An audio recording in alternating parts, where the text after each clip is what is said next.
노원구 같은 경우는 지금보다 호재가 있어서 오르긴 오를 거란 말이에요. 네. 근데 올라오고 난 다음에 팔릴 때 그때 가치가 있냐 없냐. 근데 음. 용산 같은 경우는 지금 사는 금액보다 오르더라도 그 후에 또 다른 호재들이 많기 때문에 올라도 또 팔린다는 거지. 이런 이제 그렇죠. 차이가 좀 있지 않나. 이제 그런 거는 맞나요? 네, 그럼요. 동의합니다. 그 부분이 이제 네. 최종 목표가 아파트가격이 높다라고 하는 거는 또 호재가 많다라고 하는 거는 오르고 난 다음에도 팔 여지가. 그러니까 그렇죠. 제가 용산에 예전에 투룸을 보통 2억대 미만으로 많이 사드렸어요. 네. 근데 2억대 미만의 빌라가 4억으로 뛰었어. 네. 그러면 2배가 뛰고 투자 금액 대비는 한 10배 벌었단 말이에요. 2천만 원 투자해서 2억을 벌었으니까. 그런. 근데 그분들이 이제 저한테 상담으로 오잖아요. 네. 대표님, 팔아야 됩니까? 말아야 됩니까? 그럼 제가 왜 팔아요? 아직 호재는 시작도 안 했는데. 근데 이 4억짜리가 지금 뭐 7억으로 뛰었어요. 네. 근데 지금도 저한테 또 와서 물어봐요. 대표님, 이번에는 내가 2억에 산 게 4억으로 뛰었고 4억짜리가 다시 6, 7억으로 뛰었어. 이제 지금 팔아야죠. 지금 개발을 시작한 게 있습니까? 아니, 없습니다. 그럼 아직은 좀 기다리는 게 맞지 않느냐. 경기가 좀 나쁘더라도. 네. 이런 부분이 약간 차이점이 있는 것 같아요. 맞아요. 그런 부분. 저도 삼성동에도 굉장히 이런 다세 주택들이 많이 올랐습니다. 특히 삼성동의 봉은사역 네네. 같은 경우에 그 지역은 9호선 뚫리면서 가격이 뛰었고 네. 그다음에 바로 아래쪽에 그 현대차 그 한전부지가 개발되면서 또 가격이 뛰었단 말이죠. 네. 근데 저는 거기서 저도 그 지역 투자를 했다가 성급했던 것은 한전부지까지 마저 보고 나왔어야 되는데 아, 그 전에 나오고 났더니 오히려 내 물건을 내가 팔고 나서 저도 돈을 벌었지만 네. 받은 사람이 더 많이 벌었어. 어머니 그렇죠. 그렇죠. 아 진짜. 그러니까 이게 좋은 지역들, 큰 호재 네. 있는 지역들은 그냥 안 파는 게 맞는 것 같아요. 이게 부동산 재테크 전문가들의 가장 큰 단점이 뭐냐면 네. 자기 물건을 되게 잘 팔아요. 그러니까 잘 파는 게 문제점이 되는 경우도 있어요. 그러니까 맞아요. 추가로 많이 오를 건데 많이 손님들이 사러 와. 근데 팔 물건이 없어. 네. 그러니까 그냥 이거라도 가져가세요. 자기 걸 팔아버린 거예요. 근데 그 다음에 또 많이 올라버리잖아요. 맞아요. 옛날에 토지 하시던 분들이 토지의 가장 큰 단점은 안 팔리는 거래요. 근데 토지의 또 가장 큰 장점은 안 팔리는 거래요. 이게 안 팔렸기 때문에 그게 계속 올라가서 큰 돈을 번다. 이 얘기를 하시던 얘기가 생각나거든요. 재밌네요. 예, 지금 만약에 여러분들의 자산이 안 팔린다고 속상해 하시는 분들 많으시단 말이에요. 그렇죠. 근데 그게 어떻게 보면 부동산의 가장 큰 단점이자 장점일 수도 있다라는 거. 지금 안 파는 게 나중에 5년 후, 7년 후에는 더 큰 복으로 돌아올 수 있다라는 부분도 있어요. 근데 무조건 그렇진 않아요. 맞아요. 그죠? 그렇죠. 호재도 없이 맹지에 저 구석에 박혀 있는 약간 저도 전라도 쪽 끝에 옛날에 멋 모를 때 땅 사둔 게 있거든요. 걔 20년 동안 안 올랐어요. 그러니까 너무 호재도 없고 무조건 박아놓으면 안 돼. 그죠? 정확한 호재가 있고 그 멧돼지가 다니는 길에다가 그 덫을 놔야지 잡히지. 엉뚱한 데 덫을 많이 놓은 거야. 이건 안 잡히거든요. 그러니까 그 길만 잘 아는 사람을 잘 만나서 거기에다 덫을 놓게 되면은 이 안 팔리는 게 굉장히 큰 장점으로도 발휘할 수 있다라는 건 제가 또 지나가는 길에 얘기를 해드립니다. 네. 어쨌든 자 그러면 목동 재건축 자 그럼 노원구는 그렇다 쳐요. 네. 목동 재건축은 어떨까? 목동 재건축은 말도 좀 조정됐다 그러더라고.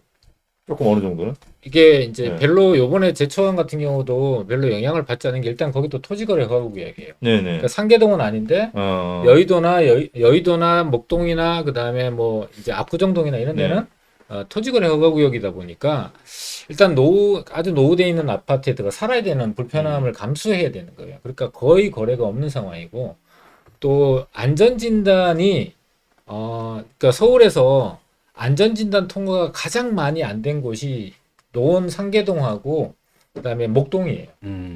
그러니까 6단지 빼고는 거의 안 됐다 싶어. 싹 다 안 된 거예요. 최근에 이제 1단계가 통과된 안전진단이 있고 정밀 안전진단 있잖아요. 그러니까 1차는 통과했는데 2차를 못 하고 있는 단지들이 좀 있지만은 어쨌든 안전진단 통과가 안 되고 있는 단지들이란 말이에요. 그래서 목동 같은 경우도 지금 현재 별반 움직임은 없고 향후에 이제 그 안전진단에 대한 기준 완화가 이루어진다면 어떤 흐름이나 변화가 가격 변동이나 좀 생길 거고 전반적으로 목동 같은 경우는 그 서울에서 어떻게 보면은 학군 중에 3대 학군 그것도 뭐 대치동과 비견될 정도로 그러니까 입지적으로 먼 중계동보다는 선호도가 높고 가격대도 지금 현재 강남권에 해당되는 지역들의 가격을 형성하고 있잖아요. 지금 뭐 30평대 한 22억 정도 하거든요. 재건축 아파트가. 그러니까 그걸 고려한다면은 이런 분들은 크게 이제 가격 변동에 대한 그 리스크는 별로 없다.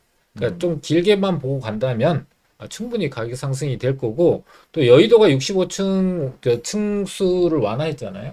그러면 이제 다른 단지들은 65층까지는 아니더라도 지금 현재 뭐 35층에 묶여 있던 것들이 다 풀리게 되면은 아파트 단지도 기존의 그 성형갑처럼 지어진 아파트와 앞으로 바뀌어서 이게 이제 바람길도 있고 조망권도 나오는 그런 아파트 형태가 바뀌는 아파트로 늦게 재건축이 되면서 그렇게 형식 자체가 바뀌게 된다면 완성이 됐을 때 결과적으로는 가치의 변화 차이가 충분히 날 수 있는 그런 것이라고 생각이 되니까 저는 상당히 전망이 밝다고 생각이 됩니다.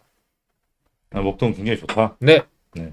목동도 가격이 제가 보니까 뭐 한 15% 정도 이렇게 조정을 받았더라고요. 근데 조정을 받았는데 지금 일단은 저는 이제 재건축들 중에 가장 대장급이라고 할 수 있는 것들은 어쨌든 강남권에 있는 한강변 라인에 있는 재건축들이 대장들이잖아요. 네네. 근데 사실 이 재건축이라는 게 꼭 기차 같은 것 같아요. 대장이 달려가면 앞에 압구정동이나 그쵸 한강변에 압구정동을 달려가고 여의도가 달려가면 그 다음에 목동이나 잠실 이런 데 같이 달려가고 그 이후에 또 저 뒤에 있는 노도강도 형 같이 가! 같이 또 쫓아가더라고요. 결국에는 앞에서 여의도나 이런 한강변 쪽의 라인에 강남이 끌어준다면은 지금 사실은 아직 거기는 가격이 계속 지탱을 해주고 있는 상황이다라고 볼 수 있는데 자꾸 재건축 규제 완화나 이런 것들이 풀리게 되면 압력이 계속 지금 쌓이고 있는 거란 말이죠. 이게 쭉 나가는 시점이 됐을 때 그때는 차례로 연쇄적으로 타다다닥 이루어질 수밖에 없을 것 같습니다. 그러니까 지금 집값이 조정이 된다라고 하지만 강남의 집값은 안 빠지고 있어요. 네. 특히 이제 강남의 메인이라고 하는 뭐 압구정 쪽이라든지 청담동 그렇죠. 쪽 그다음에 특히 반포 쪽 같은 경우 제가 이제 반포를 살고 있으니까 네. 조금만 저렴한 아파트가 나오면 갈아타볼까라는 생각도 있는데 네. 없어요. 가끔 이제 뉴스나 이런 거기에 이제 가격 조금 싼 거 나오는 거는 네. 정말 안 좋은 동, 네. 좀 선호도가 떨어지는 동이나 좀 저층 같은 경우가 나오는 거고 실제로 사람들이 갈아탈 만한 좋은 것들은 신고가를 거의 갱신하고 그 신고가에서 떨어지지 않고 네. 있거든요. 그렇죠. 근데 이제 그런 아파트를 새롭게 지을 수 있는 재건축들의 가격은 생각보다 좀 조정이 됐어요. 생각보다 조금만 저렴하게. 그러니까 새 아파트 가격, 당장 입주할 수 있는 아파트 가격은 조정이 안 되고 재건축 이제 지금 말고 4, 5년 있다가 입주할 아파트는 조금 그래도 금액이 조금 조정이 됐더라고요. 요런 부분들이. 네. 그러니까 요런 부분들에 있어서만큼 이제 강남이나 여의도나 이런 데는 저는 이 재건축의 투자 가치가 조금 있지 않을까, 높지 않을까라는 생각을 분명히 하고 있습니다. 재건축에 대한 투자 가치. 그렇죠. 그러니까 이제 특히 여의도 같은 경우가 이번에 그 65층? 65층으로 이제 완화가 됐다라고 하는 거는 이게 여러분들이 아셔야 될 게 이 45층을 지을 수 있는 48층, 반포는 48층 지으니까 네. 45층, 8층까지 지을 수 있는 아파트하고 65층을 지을 수 있는 아파트는 이 미래가치 자체가 완전 달라요. 근데 10몇 층, 15층 더 올린다고 뭐 큰 변화가 있을까라고 여러분들 생각할 수 있는데요. 여러분들 잘 생각하셔야 되는 게 48층 이상 들어가는 아파트는요. 우리가 노열층은 보통 뭐 5층에서 뭐 예전에 5층에 15층이 노열층이었잖아요. 그렇죠. 그렇죠. 근데 지금 노로열층은 네. 특 노열층은 네. 한 30층에서 45층이 특 노열층이에요. 아, 특. 그러면 45층 이상의 65층까지 아파트는 도대체 뭐라고 해야 돼? 특 3개. 이거는 뭐 천상계, 이거는 천상계. 미쉐린 별 3개짜리인가? 그러니까 이거는 지어놓고 거기에 한번 들어가서 그런 단지가 대단지로 뭐 두 동 세 동 들어서는 게 아니고 대단지로 들어섰을 때는 여러분들이 들어가서 살아서 한강이라고 서울이라고 하는 전경이 내려다보고 65층 비행기 높이에요. 그렇죠. 좀 과장했죠. 자, 이 정도가 보이는 아파트 단지를 여러분들이 이렇게 둘러서 거기서 살 수 있다고 하는 이거는 여기에 대한 대가. 그러니까 지은 과정에서는 이게 안 보여. 근데 다 지어주고 나서 거기 위에 들어가서 요거 살고 싶어라고 하는 그 뭐 우리나라 코인으로 돈 버신 분, 재벌 되신 분들이 네.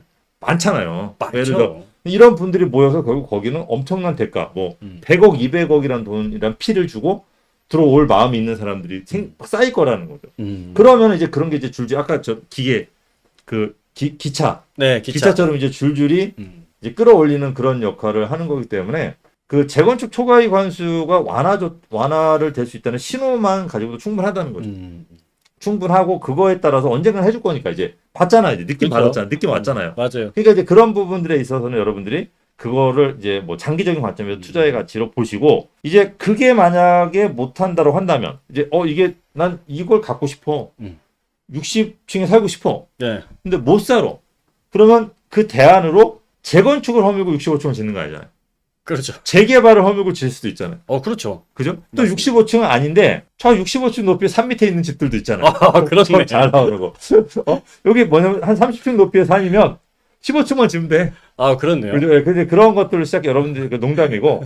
근데 그런 스타일로 해서 여러분들이 한번 잘 들여다 보신다고 한다면 이게 생각보다 이게 여의도를 내가 못 갖는다고 해서 포기를 하시는 게 아니고 그렇죠. 충분히 여의도의 대항마가 될 수 있는 건너편의 용산이나 이런 쪽에 여러분들이 노릴 수 있는 물건들도 많다라는 거. 그러니까 충분히 뭐 몇 억 가지고 여의도에 뭐 거의 7분지일, 8분지일 투자 금액을 가지고도 이렇게 투자를 할 수 있는 것들 같은 게 여러분들이 한번 도전을 해보시는 것도 굉장히 좀 중요하다고 이제 그런 생각이 듭니다. 근데 아까 좀 전에 김꼰대님이 농담삼아 이제 산 밑에 15층이라고 얘기했잖아요. 네. 모든 산 밑에는 15층이 안 되겠지만은 남산 밑에는 15층이 되지 않을까. 음. 왜냐하면은 남산 자락에서 한 150에서 200m 앞에 35층짜리를 지어놨어요. 그렇죠. 네. 어, 그럼 생각나. 남산 바로 밑에는 15층을 지어도 남산을 가리지 않아요. 그러니까 그런 부분도 이제 풀릴 수 있는 부분이 있고, 여의도 재건축 아파트 얘기가 나와서 망정인데, 여의도 아파트에 요번에 이제 시범 아파트가 재건축이 되는 게 그 65층을 서울시가 제시한 거예요. 네. 근데 주민들은 용적률을 370% 달라고 얘기했는데 서울시가 다시 제안해서 399% 줄게. 이렇게 얘기하고 있을. 그러니까 서울시의 어떻게 보면 입장 자체가 지금 현재 정부가 하고 있는 거하고 좀 다르게, 좀 뜨뜻미지근하게 움직이는 거하고 다르게 서울시의 입장은 되게 좀 전폭적으로 이런 공급을 해야겠다는 의지를 오히려 정부에서 보여주는 것보다 훨씬 더 과감하게 보여주고 있어요. 그리고 그렇게 고밀 개발이 필요한 자리를 딱딱 집어서 그렇게 고밀 개발을 좀 더 속도감 있게 추진할 가능성이 되게 높다라고 볼 수가 있기 때문에 그런 부분에 우리 시청자분들도 더 주목할 필요가 있어요. 정부의 정책에 이렇게 휘둘리지 말고 오히려 서울에 계신 분들이라면 서울시의 어떤 그 개발 정책이라든지 또는 이게 추진하는 속도, 추진력에 대해서 좀 더 관심을 가지신다면 좀 더 명확한 선택을 하실 수가 있을 것 같습니다. 뭐 저는 서울시장님 제가 뭐 이게 대변을 하는 건 아닙니다. 오 시장님 뭐 대변하는 건 아닌데 현재 재개발이란 건 노후도 요건이 원래 되게 까다로웠잖아요. 재개발하려고 해도. 근데 이 재개발 요건이 너무 까다롭다 보니까 공급할 수 있는 지역이 서울에 안 보이는 거야. 그래서 오시장 같은 경우에는 야 그렇게 해서 신축 빌라들 많이 들어서 있는데 어떻게 개발을 하냐. 그러다 보니까 아예 모아타운이라는 것을 새롭게 만들게 된 거고 그게 아예 노후도 요건을 그냥 절반으로 확 낮춰놓는 계기가 됐단 말이죠. 근데 그만큼 서울 안에서 공급하는 그 뭐 시장 같은 경우가 정부가 하는 것보다는 훨씬 더 신속하고 핀셋으로 콕 찍어서 굉장히 추진력 있게 저는 추진하는 이런 추진력은 굉장히 강하게 진행을 하고 있는 것 같아요. 서울시에서 움직이는 것들이라고 한다면. 네.